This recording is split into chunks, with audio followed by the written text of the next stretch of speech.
ایک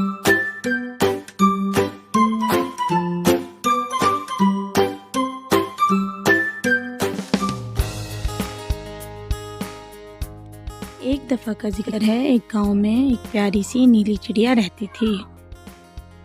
ہوا کچھ یوں کہ ایک دن وہ چڑیا ایک تار پر آ کر بیٹھی کہ اچانک وہاں ایک کوا آ گیا۔ چڑیا بہن تمہارے رنگ کتنے خوبصورت ہیں۔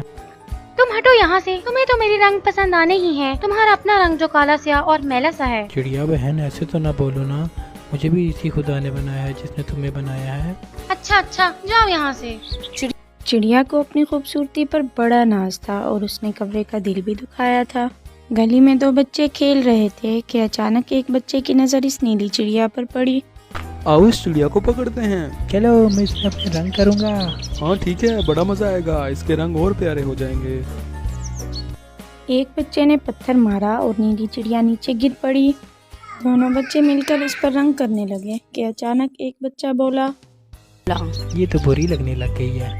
ہاں چلو اس کو چھوڑ دیتے ہیں۔ بیچاری چڑیا کا برا حال ہو گیا تھا، وہ بہت بدصورت نکلنے لگ گئی تھی، اس کا رنگ بھی کالا ہو گیا تھا۔ وہ اسی غم میں اڑ کر اپنے گھر گئی اور پھر جب اس کی ماں نے اسے دیکھا تو وہ بولی، ارے تم کون ہو؟ امی میں آپ کی بیٹی نیلی چڑیا۔ تم میری بیٹی نہیں ہو، تم تو کوئی بہت ہی گندی سی چڑیا ہو، میری بیٹی تو بڑی پیاری ہے۔ چلو جاؤ یہاں سے۔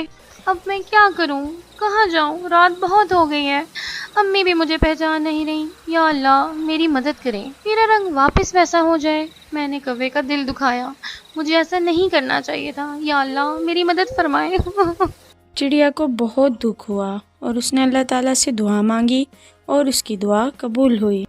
اچانک وہاں بارش ہو گئی اور وہ چڑیا دھل کر صاف ہو گئی۔